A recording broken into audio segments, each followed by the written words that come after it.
Class 9 exercise 1.1 question number 1, rational और irrational number.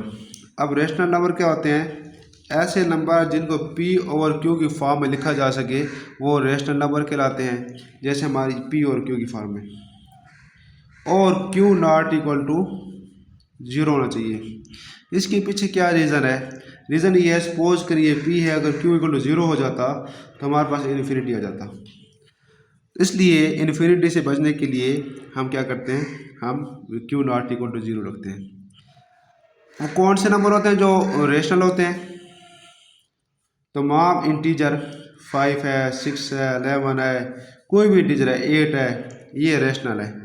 क्योंकि इनको हम p और q की फॉर्म में लिख सकते हैं। जैसे 5 और 1 में लिख सकता हूँ, 6 और 1, 11 और 1, 8 और 1 लिख सकता हूँ मैं। क्लियर है? सेकंड, ऐसे तमाम नंबर अगर पॉइंट की बात की जाए, अब पॉइंट की बात है, हमारे पास है 2.5, 3.8। अब 2.5 को 2, 25 और 10 लिख सकता हूँ। अब 3.8 है, 87 कर ले, चलो 387 और 100 लिख सकता हूँ मैं। अब पॉइंट के बाद जितने डिजिट है उतने हम जीरो निकाल सकते हैं। बात क्लियर है?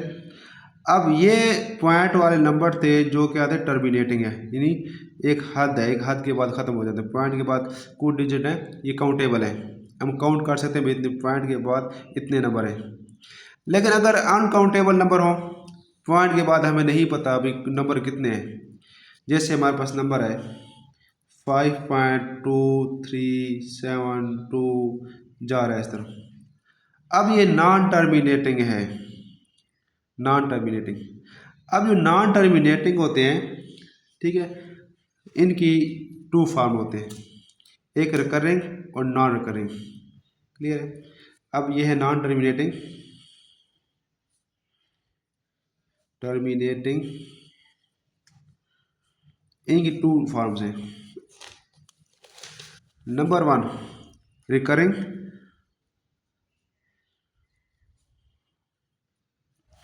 और नंबर 2 नॉन रिकरिंग।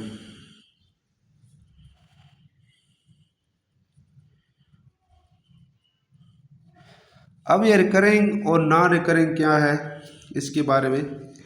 रिकरिंग ऐसे नंबर होते हैं जो पॉइंट के बाद बार बार रिपीट हों। जैसे हमारे पास है 2.878787 सो ऑन जा रहा है, इसको मैं लिख सकता हूँ 2.87 को बार। ये क्या है? रिकरिंग है, बार बार रिपीट हो रहे हैं, 87 87। अब नॉन रिकरिंग कौन से नंबर हैं? ऐसे नंबर जो पॉइंट के बाद रिपीट ना हो। जैसे मेरे पास है 3.256 1 6 11 3 सो ऑन। अब ये क्या है? नॉन रिकरिंग है। ये अब ये नॉन टर्मिनेटिंग भी है, नॉन रिकरिंग भी है। क्लियर है? ऐसे तमाम नंबर, ऐसे तमाम नंबर जो नॉन टर्मिनेटिंग हो, नॉन टर्मिनेटिंग हो, ठीक है, नॉन टर्मिनेटिंग हो और नॉन रिकरिंग हो, ऐसे तमाम नंबर जो नॉन टर्मिनेटिंग हो, टर्मिनेट नहीं हो रहे, लेकिन क्या हो, नॉन रिकरिंग, रिपीट ना हो। मैं दोबारा रिपीट कर रहा हूँ, ऐसे नंबर जो नॉन टर्मिनेटिंग हो, यानी पॉइंट के बाद ख़त्म नहीं हो रहे, इनके डिजिट काउंटेबल नहीं है, जा रहे हैं, इनके भी काउंटेबल नहीं है। लेकिन फ़र्क क्या है, नॉन टर्मिनेटिंग में ऐसे नंबर जो नॉन रिकरिंग हो, बार बार रिपीट ना हो, ऐसे जो नंबर होते हैं वो इर्रेशनल नंबर कहलाते हैं। क्लियर है? ऐसे नंबर जो पॉइंट के बाद, ठीक है, नॉन टर्मिनेटिंग हो और नॉन रिकरिंग हो, ऐसे नंबर इर्रेशनल नंबर कहलाते हैं। हम सवाल ये पैदा होता है कि इसको हम इर्रेशनल नंबर क्यों नहीं कहते, इसको रेशनल नंबर क्यों कहते हैं, हालांकि ये भी नॉन टर्मिनेटिंग है। क्लियर है? लेकिन इसको हम पी और क्यू की फॉर्म में हम लिख सकते हैं। किस तरह? अब 2 में पॉइंट ख़त्म किया, 287 ओवर, अब पॉइंट के बाद 2 डिजिट हैं तो यहाँ 99 आएगा। इसी तरह पॉइंट के बाद 3 डिजिट होते, सपोज करो 3.874, चलो 4 डिजिट होते, ठीक है। अब ये सपोज करें बार बार डिजिट रिपीट हो रहे हैं, तो क्या आएगा 38741, ओवर, अब कितने डिजिट हैं, 4 डिजिट हैं, तो 4 बार 9 आ जाएगा। अब यहाँ देखो ना P ओवर Q की फॉर्म में लिख दिया। अब यहाँ इसको P और Q की फॉर्म में हम क्यों नहीं लिख सकते, बात तो ये है ना, इसको हम P और Q की फॉर्म में क्यों नहीं लिख सकते, कोई रीज़न तो है, बहुत स्ट्रॉन्ग रीज़न है।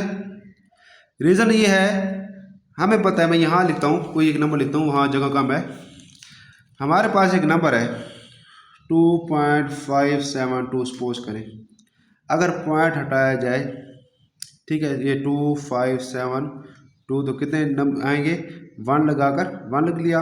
अब पॉइंट के बाद 3 डिजिट हैं, तो 3 जीरो आ गए, हमें इस बात का पता है, क्लियर है। लेकिन अगर पॉइंट के बाद ये एक नंबर है 2572916 वगैरह, ये रिपीट हो रहा है, अब हमें नहीं पता, अब मैं पॉइंट ख़त्म करता हूँ, मैं 25327291116, क्लियर है, सोन। अब 1 तो मैंने लगा लिया, उसी तरह 1 लगा लिया। अब पॉइंट के बाद 3 डिजिट थे, तो मैंने 3 जीरो लगा ली।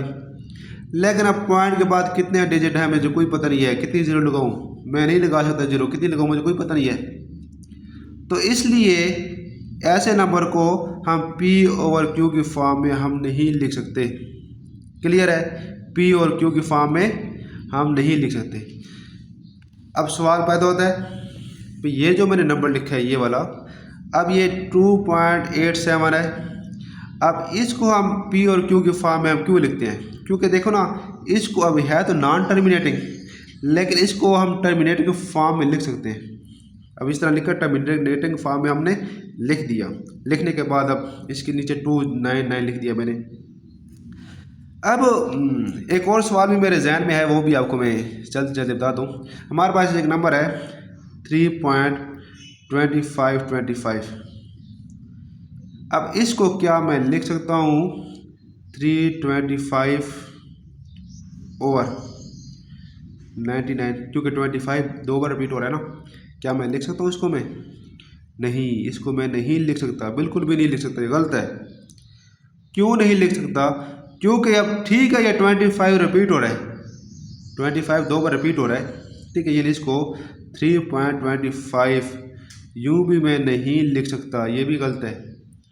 क्यों नहीं लिख सकता, ठीक है 25 रिपीट हो रहा है, लेकिन ये टर्मिनेटिंग है, नॉन टर्मिनेटिंग नहीं है, टर्मिनेटिंग होने की वजह से इसको मैं इस तरह नहीं लिख सकता।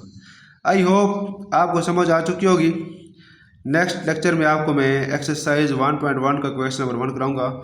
और चलते चलते एक और बात भी बता दूं, रेशनल नंबर में एक और बात भी बता दूं, रेशनल और इरेशनल की बात हो रही है।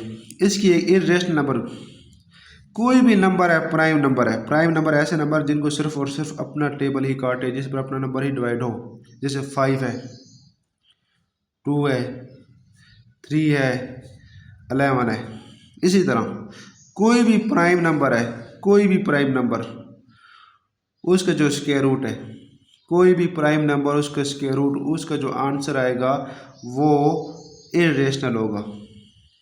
यानी दूसरे अल्फाज में आप कह सकते हो, कोई भी प्राइम नंबर का अगर स्क्वायर रूट है तो वो इरेशनल है। क्यों इरेशनल है, जब इसको हम ओपन करेंगे तो हमारे पास जो आंसर आएगा वो नॉन टर्मिनेटिंग, ठीक है, और नॉन रिकरिंग आएगा, नॉन टर्मिनेटिंग और नॉन रिकरिंग आएगा, जिसकी वजह से कोई भी प्राइम नंबर का जो स्क्वायर रूट है वो हमारे पास इरेशनल नंबर होता है। अब आज का लेक्चर ख़त्म हुआ, मज़ीद इंशाल्लाह कल एक्सरसाइज 1.1 का क्वेश्चन नंबर 1 करेंगे।